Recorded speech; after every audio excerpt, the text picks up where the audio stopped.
Hey guys, what's going on? It's Pito here. Once again, I'm coming at you with a new deck profile of what I played today. So I wanted to play a brew, and so ended up playing Skystriker Runick. It's pretty teched out. We'll get right into the deck list, and then I'll let you know how I played. I ended up taking fifth. I went 3-1-1, and truthfully, both of my losses slash ties probably could have been one. But yeah, let's just get into it. So for the runic stuff, I play a really standard lineup: three tip, three destruction, three flashing fire, free slumber, three freezing curse, and then one of each of these, and then two fountain. I don't play the other one because it almost never actually comes up. So I just play these two, and I kind of just copied the ratios from that guy that ended up playing Naturia Runic and getting like 10 invites with it. So I just kind of copied his list. I've never played Runic before. I picked it up like 15 minutes before the tournament, sleeved it up, and started playing it. So it was a learning experience. I probably wouldn't change the ratios at all though. And then I play kind of a small Sky Striker package. I play three Widow Anchor, three Linkage, one Afterburner, one Multi Roll, one Hornet drones, one engaged, and then only one ray and no Rose. The reason behind we'll get into what you'll see like later on in my deck list why I only played the one, but the deck is mostly spell cards, spells and traps, so uh, I didn't really see a need to play more. Maybe I'd bump it up to two, so I had five normal summons, but yeah, I know I won't play Rose because of another card I'm playing, and we'll get into it. But yeah, no. Honestly, Ray, like if I needed Ray, I sent her. I sent her to the graveyard, so I didn't really need to draw into her. And drawing multiple of your normal summons kind of suck. So a lot of times, if I'd open her and my other normal summon, I'd end up pitching her for a runic spell, and then continuing on. And then for the other stuff, I played one triple talents thrust. This searches engage, one tactics. It's just one of the great cards with so many people playing hand traps. This card, if you get drolled, you can just hit a card out of your opponent's hand. If you don't get drolled, you can draw two. It's a pretty good card. And then I played one more Morganite. The reason behind one is because I decided to copy the guy that was playing Nichuria Runic, who topped, and he was only playing one. And honestly, you really only need the one. Every time I resolved it, I pretty much won. So this card's pretty insane. I actually really liked it in the deck, and I didn't really miss the hand traps, honestly. And then the other stuff, I played three Lava Golem. We don't really have a lot of normal summons, so Lava Golem, away your opponent's monsters. I was afraid of big fields I could play through one or two disruptions, uh, but I wanted to be able to hit multiple cards. Like I knew Kaiju's just wouldn't cut it. Just hitting one wouldn't cut it.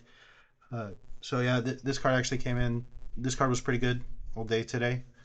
Um, and so yeah, basically the point of this deck is trying to get it to a simplified game state, and if you do, you win. So Lava Golem is just great for getting to a simplified game state.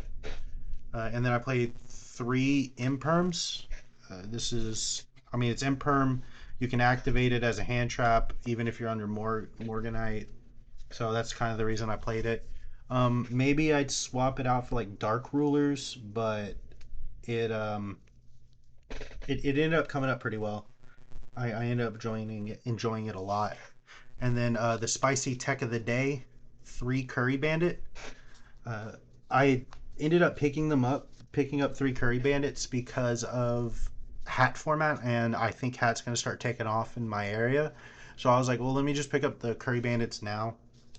And so when I was building the deck, I was like, there's not really a lot of, we're only playing one array. There's no normal summons, so let's check in Curry Bandit because it sets up your graveyard. It'll put three spells in your grave. You can go grab a Runic card off of it. You can go field spell, normal Curry Bandit, in face, sack it, excavate three, add a spell card, and then the rest go to the graveyard. And since we're not really playing any hand traps, I think I only missed on it once. And it like I still added a speller trap, but it was like a pretty worthless spell. I think it was a Skystriker card, and I died the next turn, so I was like I was trying to Curry Bandit for my life, and then another time I was able to go normal summon Curry, and I had multi roll in phase sack, excavate, reveal. Where is it? Reveal Widow Anchor, then activate Widow Anchor. Target your monster to negate multi roll, set that Widow Anchor, and then that Widow Anchor saved me from dying the next turn. So, yeah, it ended up coming in pretty clutch. And that's the main deck. It is 42 cards. If you want to know my reasoning behind the ratio, it was because I couldn't figure anything out to cut with 15 minutes before the tournament starts. This is very, very, very experimental. So, I don't know. Take with it what you want. For the extra deck, I played two Hugin, one Fang because the core I bought right before the event only came with one Fang, and I ended up picking up a second during the tournament, but I didn't want to switch it out because mid tournament. And then one Wings because again I didn't have the second Fang, and then the rest of the extra deck is just Skystriker cards. Three Shizuku, three Kagari, two Hayate. You don't really need three because you're going to be missing your battle phase a lot. Two Zeke. I will never cut this down to one. Two comes up so often. And then one Kaina. I Kaina'd for game once. This deck is going into time the deck. And before you say anything, yes, they are Korean. Fridays are kind of like casual day at locals, so nobody really plays like super try hardy. So on Fridays, if I play Striker, I bring my Korean ones out, and then when people complain and they say, "Well, it's Asian, it's not legally playable," I tell them to cry about it. So yeah, I have the English ones. I just like these ones better, so I play them on Fridays. So if you have a problem with it, cry about it. And then the side deck, three droll, going second. The theory behind it is we side out the Morganite going second. In reality, you don't.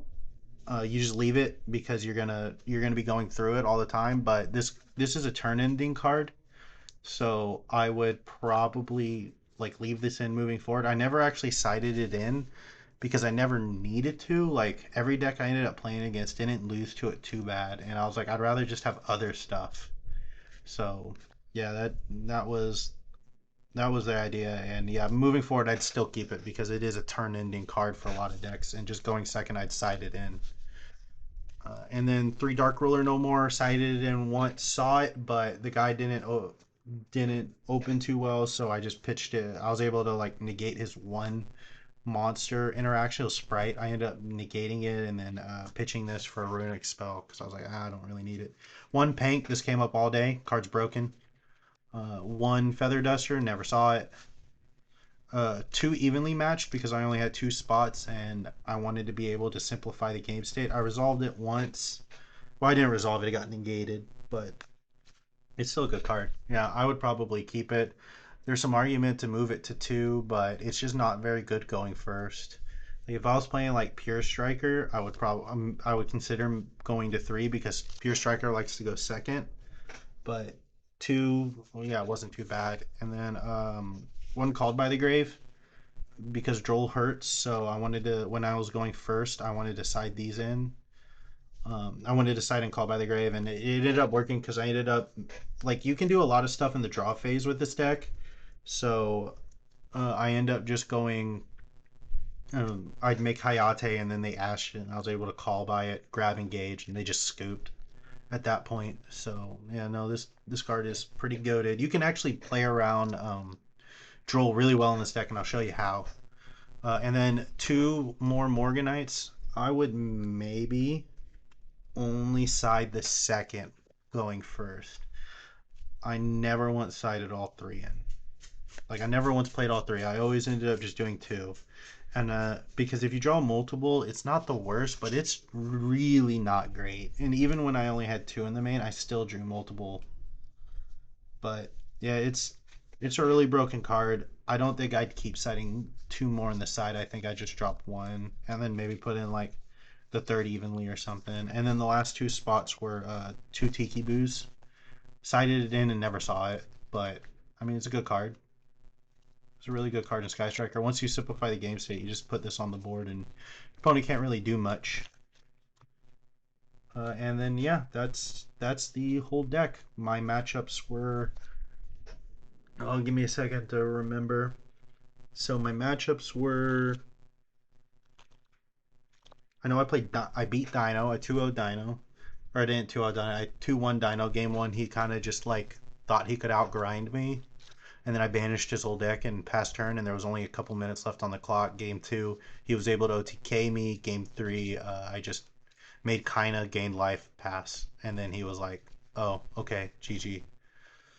Um, and then I drew against Dinomorphia. I still don't really know what that deck does. It's really annoying.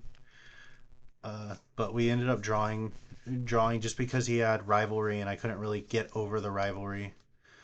I never drew into any of my destructions, which was really unfortunate. And then I also played against Sprite Live Twin. That was my one loss because I misplayed. Apparently, I have no clue what any of the Live Twin cards do because I misplayed so hard against that deck. Otherwise, I could have easily beat it.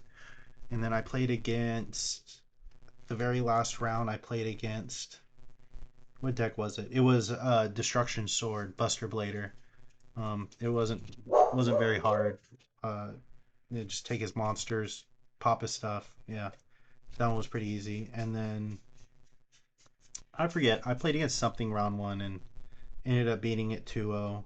My opponent just kind of scooped.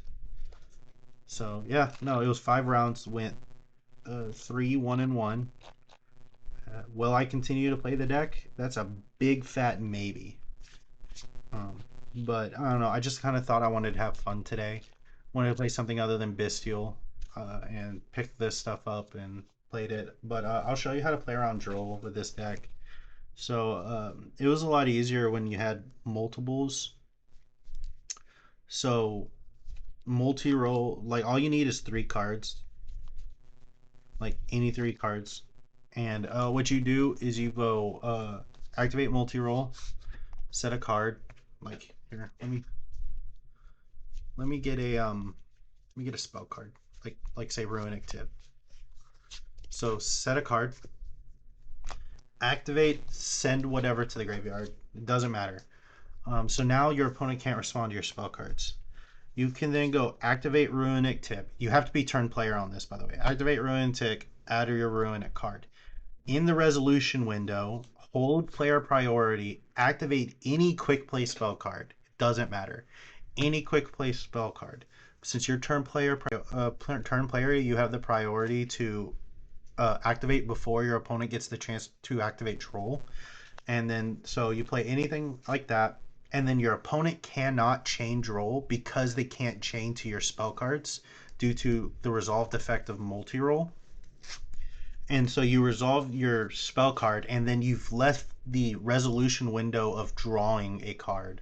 And because of that, now multi-roll misses its activation chance. So you can kind of do that to like play around the droll if you absolutely have to. Like if you open engage, like obviously you can do a lot of stuff in draw phase, but like if you really need to resolve and engage, you can just do like you can just resolve multi-roll, activate engage, search anything, and then resolution window activate a runic spell or trap, a runic to summon, and then your opponent can't droll you. So yeah, that is a very very good combo that's been around since Skystriker's been out. That's how you avoided droll reincarnation back in the day. But yeah, hope you like it. Curry Bandit, pretty good when it resolves. It will never resolve, so I probably won't play it anymore. But it's very funny, and everybody who plays it, uh, everyone who plays it, what's it called? Everybody who sees it thinks it's hilarious, and so like I even had a guy, I normal summoned this, and I knew he had gamma because he like dropped his hand by accident. I saw gamma, saw the gamma. He was like, it was, and then he like dropped one. It was gamma. I was like, oh fuck. But because I'm testing it, like I don't take locals seriously. I'm just testing for regionals. So I was like, I'm just gonna pretend like I don't know you have gamma. So I normal summon Curry Bandit, and I was like normal summon Curry Bandit, and he's like, yo Curry Bandit. And I was like activate effect, waiting for the gamma, and he's like, that's fine. And I was like, bet. And then just 5 cards. add a Runick card. The rest go to the graveyard. I believe the rest go to the graveyard. Yeah. So you set up your graveyard with spells and traps. And ideally you add a Runick card and you have the field spell. So like if you mill like 2 Runick cards, you can add one back, and then on that same end phase activate field spell on the same end phase, shuffle them back, draw 2. So yeah, that kind of comes up. So that's kind of the theory behind it. But it loses to every hand trap in the book: Droll, Ash, Imperm, Veiler, Ghost Mourner. It loses everything. Imperm. So that's why I'm probably not going to play it. But it is hilarious, and if you're at locals, I highly recommend you play it. But that's it. If you have any questions, please drop them down below. Shout out to my boy Randy for letting me borrow this thrust. Shout out to 254 Yugioh. And make sure you like and subscribe. Have a great night.